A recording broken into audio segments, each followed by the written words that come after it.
So, I saw Finding Red. It's pretty good. Anyway, let's talk about Batman Ninja. Cartoon Network. 1, a 2. Here I go, I'm about to freak the flow. About the Cartoon Network and things they show. We got the super adventures, tune heads, and late night. It's black and white, but everything's alright. But I'll break it down a little bit more. Tell you what they have in store, what his tunes you're looking for. We got Fred Flintstone and Barney Rubble, my man.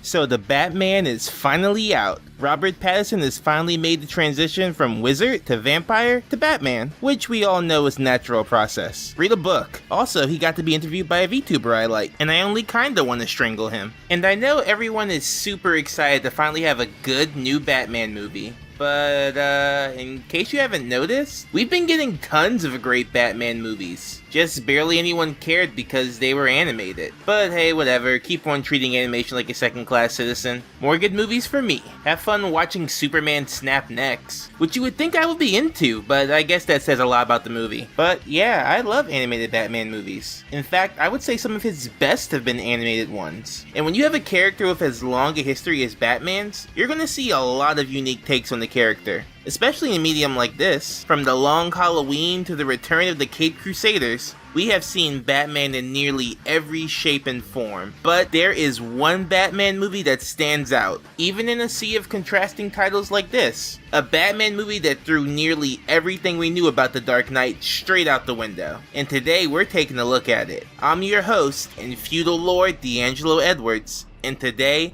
I am taking my hat off to Batman Ninja.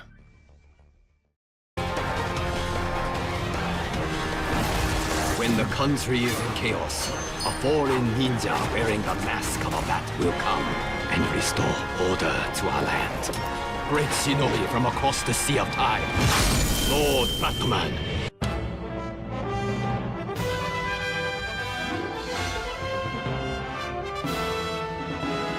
Alright, so Batman Ninja. What are we working with here? I mean, besides the 12-year-old's two favorite words. Batman Ninja kicks off when Batman confronts Gorilla Grodd, who is building a strange machine. Can you fuck it?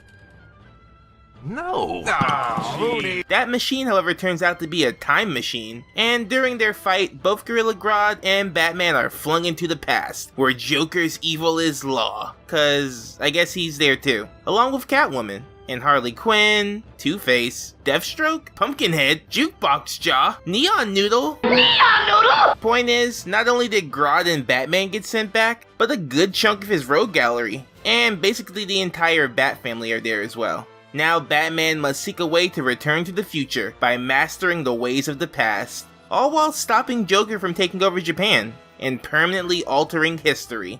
And that's basically it. Before we get into the down and dirty, I gotta come clean with something. Early in the video, I called Batman Ninja a movie. That was a lie. I know it looks like a movie, is sold like a movie, and most websites will list it as a movie. But it's not. Batman Ninja is not a movie. It's an experience. Batman Ninja gets so many things wrong in terms of being a movie, in terms of telling a story, heck, even in terms of making a Batman project. But the stuff that it does good, well, that stuff is what I'm here for. And although I have problems with some stuff, the stuff that I'm into, I am very into. So let's get into that.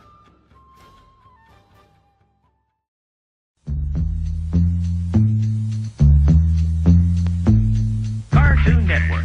All right, boys. Cartoon Network. 1, a 2. Here I go.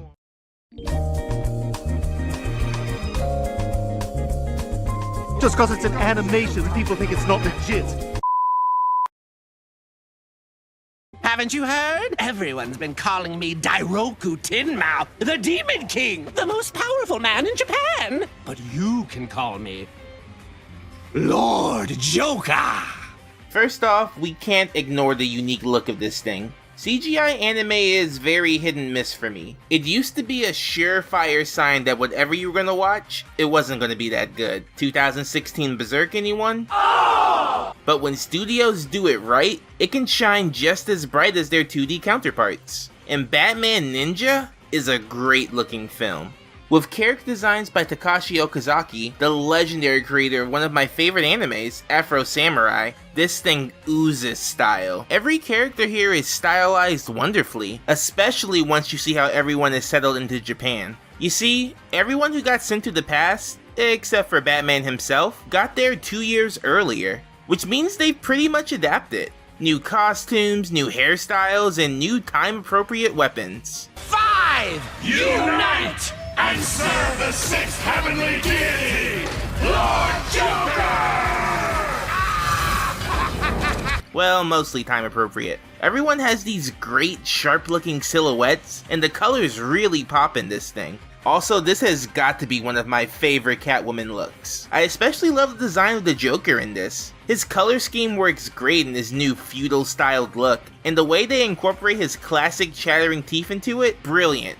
10 out of 10 character design. Not everyone got off so easy though. Like, look at my boy Damien, rocking the lone wolf and cub cut. My dude, that is not it. Whoever did this to you, you need to go end them, now. Batman needs to go find them too, because whoever shaved a bat into his head while trying to be disguised as a monk couldn't be me. Maybe you got rid of that old yee ass haircut you got, you get some bitches on your dick. Also, I love how Alfred is just that one friend that doesn't commit to the group cosplay, with him basically dressing the same minus a little ponytail, which is actually a very Alfred thing to do. Love that guy. Miss Gordon, I see you've discovered our little secret. Yes, I admit it. I am Batman. Besides the cool character designs, the backgrounds look amazing too. Everything here just has so much texture. Some of it's in 2D, some of it's in 3D, but it all blends together really nicely. I especially like how in some shots, the sky even has like a pattern on it. Really adds to that painterly, old school Japanese look.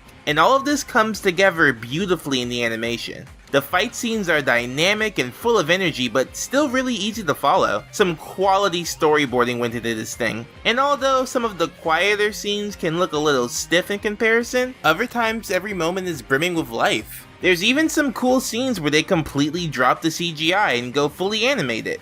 You can tell that tons of work went into every inch of this thing. Even the scenes that aren't so much animated as they are slideshows still retain the energy of the movie, though sometimes they look a little off. Don't know what is going on with Nightwing's mouth here, but I hate it. Also, look at how kissable Bruce's lips look here. Always got the bat chapstick on the ready. Never leave the cave without it. Besides nailing the action, the animation also helps to sell the beauty of feudal Japan. Now, I may just be your run-of-the-mill, small-town weeb, but while anime, manga, and panty vending machines are great, I'm also someone who's always been really interested in the history of Japan. In fact, its history, landscapes, and traditions are some of my favorite things about it, and Batman Ninja portrays this time period with both grace and respect.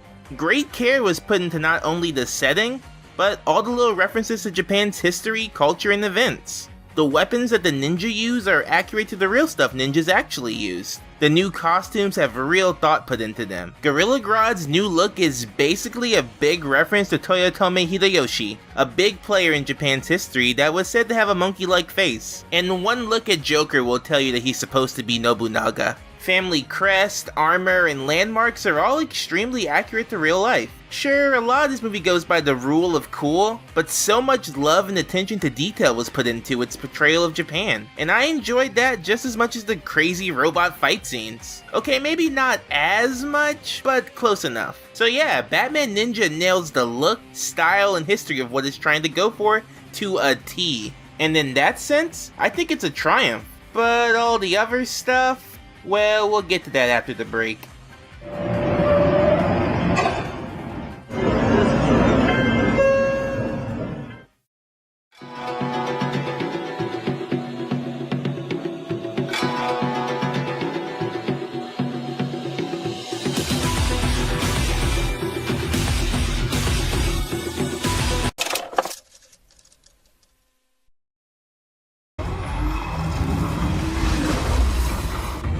Buckle up, buckaroo! Alright, so I just spent a solid amount of time gushing about how much I love the look, animation, and attention to detail this movie has. But what does it get wrong? Well, basically everything else. This thing's story is a mess, and honestly, I can't really defend it. When I said that Batman Ninja isn't a movie, what I mean is that when you turn it on, it feels more like you've stepped into like episode 11 of an ongoing series. There are way too many characters in this thing, like obscenely so. So who all is in this? Okay, so we have Batman, Catwoman, Joker, Harley Quinn, Gorilla Grodd, Two-Face, Deathstroke, Penguin, the Magician, Bane is in it for like a second, Poison Ivy, Alfred, Robin, as well as Red Robin, Red Hood, Nightwing, as well as several other movie original characters. The Magician? You thought that Spider-Man 3 was bad? This movie basically took the Toys R Us catalog of Batman characters and circled every page. And saying that made me realize that only some of you are going to understand that reference, and that makes me feel old. If you're a casual Batman fan, you are not going to know who half of these guys are, and the movie doesn't really do a good job of explaining who they are either. Like, yeah, it's cool if you're already a fan of Batman, and you get to see these guys, but that leads me to another fatal flaw of this movie. I don't know who it's for. If it's for Batman fans, then man, they really dropped the ball on this one, because Batman kinda sucks in this. He spends most of the movie whining that he doesn't have any of his gadgets, and that without him, he's not really Batman. That's not who Batman is at all. Batman doesn't just rely on his fancy toys. He's Batman because he's Batman. He has backup plans for his backup plans for his backup plans. The real Batman would be fine with a couple of sticks and a half-used Roblox gift card. But this guy is crying because his grappling gun broke? No, bad. But if it's not for Batman fans, then maybe it's for anime fans. Wrong again. Because if you're not already a pretty hardcore fan of Batman, you're not going to know who half of these dudes are. If I brought up Red Robin in casual conversation with someone, they would look at me like I was speaking French in a German accent. So the only way that you could possibly get anything out of this flick is if 1, you're into Batman, 2, you're into anime, and 3, you're into stupid anime. And luckily, I fall into all 3 boxes, but I can understand if anyone else was turned off. But back to the story. There's a lot going on, and none of it really fits together. There's like a weird bat prophecy that leads a clan of Bat ninjas to worship Batman as the second coming of their Bat God. A little white savory, but whatever. Robin gets a pet monkey for some reason, but I kinda like that since this Robin is Damian Wayne, who canonically loves animals and is vegetarian. Look up Bat Cow, you won't be disappointed. And halfway through the movie, Joker and Harley lose their memories and become farmers, only for it to be a trick to lure Batman into thinking that they were harmless. Even if they did lose their memories, there is no way that Batman would have just left them there. That's just irresponsible. Come on, Bruce, I know you know better than that. But even saying all this, there are still some things I like. I kinda like how Joker and Harley are kinda just like Jesse and James in this version. Seeing them just posing and dancing together is really cute. Almost makes me forget how much he gaslights her. And as dumb as it is, seeing a group of monkeys and bats come together to form a giant Bob Kane style Batman is a sight to behold. And the final battle between Batman and Joker is one of the best parts of the movie, even if the other villains kinda got some lackluster fights. At least we got this scene in Harley's fight against Catwoman. Take your medicine, kitty kitty, and say goodnight. I want to see you two do things for this bag of money. Time for some girl-on-girl action. So, overall, what do I think of Batman Ninja? I think that despite all of its flaws, and the weirdly high entry level of knowledge you need to fully appreciate it, I really enjoyed this thing. The characters are all over the place, the plot is non-existent, and it's going through an extreme identity crisis of who it wants to be for. But man is it a fun ride. It's like a 90s OVA. Just a bunch of people who don't really care about making a coherent story, but they just want to cram as much cool stuff as they can onto the screen, all while being extremely creative in the execution. Nothing else looks like this movie. Nothing else feels like this movie. I won't blame you if you hate it, but if you can put aside your common sense for just a bit, I swear you'll have a good time. Just turn off your brain, get absolutely sloshed, and bear witness to the glorious mess that is Batman Ninja. Because for better or for worse, you don't see something like this every day.